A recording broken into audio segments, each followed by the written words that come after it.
আম্মা জান আয়েশা বললেন, ও বিশ্বনবী, আপনি একটু আল্লাহর কাছে আমার জন্য দোয়া করেন।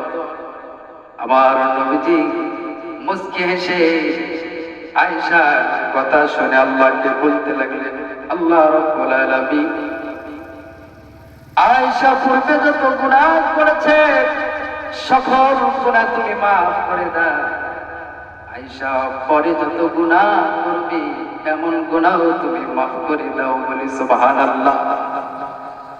আল্লাহকে ডাকতে বলছেন আল্লাহ রাব্বুল আলামিন, আয়েশা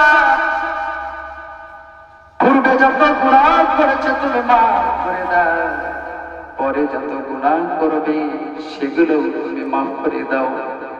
প্রকাশ্যে যত গুনাহ করেছে তুমি মাফ করে দাও, গোপনে যত গুনাহ করেছে আল্লাহ তুমি আমার আয়েশার গুনাহ মাফ করে দাও।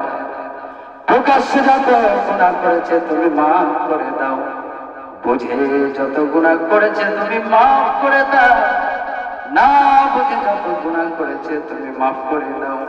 আল্লাহর পয়গম্বর আল্লাহর কাছে দোয়া করছে, আম্মা জান খুশিতে আত্মহারা হয়েছে।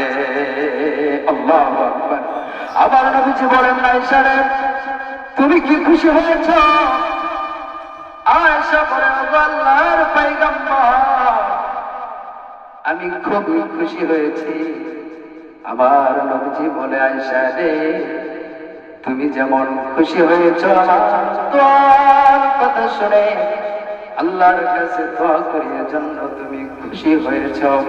আয়েশা রে তুমি জানিয়ে রাখো, যেমন তোমার জন্য আমি আল্লাহর কাছে দোয়া করলাম প্রতিটা নামাজের পরে, এমনই দোয়া আমি বিশ্ব নবী আমার প্রতিটা উম্মতের জন্যই করি। সুবহানাল্লাহ, আল্লাহু আকবার। সেই রাসূলের প্রতি আমাদের মহব্বত কমে গেছে, ঠিক কি না? আমরা সেই রাসূলের প্রকৃত উম্মত হতে পারি নাই। আমার নবীজি যে আদর্শ নিয়ে এসেছেন সে আদর্শ অনুযায়ী আমরা জীবন বাস্তবায়ন করি। এই জমিন কার? আমরা কার? আসমান কার? পাহাড় পর্বত কার? তাহলে জমিন সব যদি আল্লাহর হয়ে থাকে, আমরাও যদি আল্লাহর হয়ে থাকি, আইন চলবে কার? আল্লাহ, ঠিক কিনা? আইন চলবে আল্লাহ। এখানে একটু দেখা যাচ্ছে, ঠিক কিনা? আমরা সব কিছু মানবো, কিন্তু কোরআন দিয়ে দেশ চলুক এটা আমরা মানতে পারি না। তাহলে প্রকৃত নবীর উম্মত আমরা হতে পারলাম? অথচ আমার নবী যে কোরআন দিয়ে রাষ্ট্র পরিচালনা করেছে, ঠিক কিনা? আমার নবীজি কোরআন দিয়ে রাষ্ট্র পরিচালনা করেন নাই? অবশ্যই করেছেন। আল্লাহ রাব্বুল আলামিন আমাদেরকে সৃষ্টির সেরা সৃষ্টি করে সৃষ্টি করেছেন, ঠিক কিনা?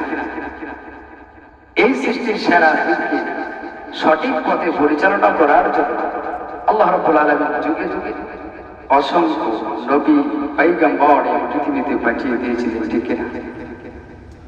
তাদেরকে তিনটি জিনিস দিয়েছিলেন। কয়টি জিনিস?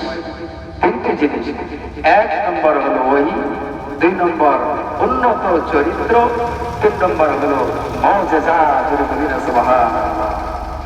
অসংখ্য নবী পয়গম্বর এই পৃথিবীতে এসেছিলেন, আবার তেনারা ইন্তেকাল করেছেন, তাদের মুজিজাও কিতাবগুলো আল্লাহ রাব্বুল আলামিন উঠিয়ে নিয়েছেন, ঠিক কিনা? কিন্তু একমাত্র আমাদের নবী, দরদের নবী, মহান নবী, সর্বকালের সর্বযুগের সর্বশেষ এবং সর্বশ্রেষ্ঠ নবী, যেনার জন্ম থেকে নিয়ে মৃত্যু পর্যন্ত যা কিছু ঘটেছে সব কিছু মুজিজা। বলেন সুবহানাল্লাহ। এই মুজিজাগুলোর মধ্যে সর্বশ্রেষ্ঠ মুজিজা হলো পবিত্র কোরআন। চিৎকার করবেন আল্লাহু আকবার। সম্মানিত ভাইরা আমার, এই পবিত্র কোরআন এটা হলো শ্রেষ্ঠ মুজিজা।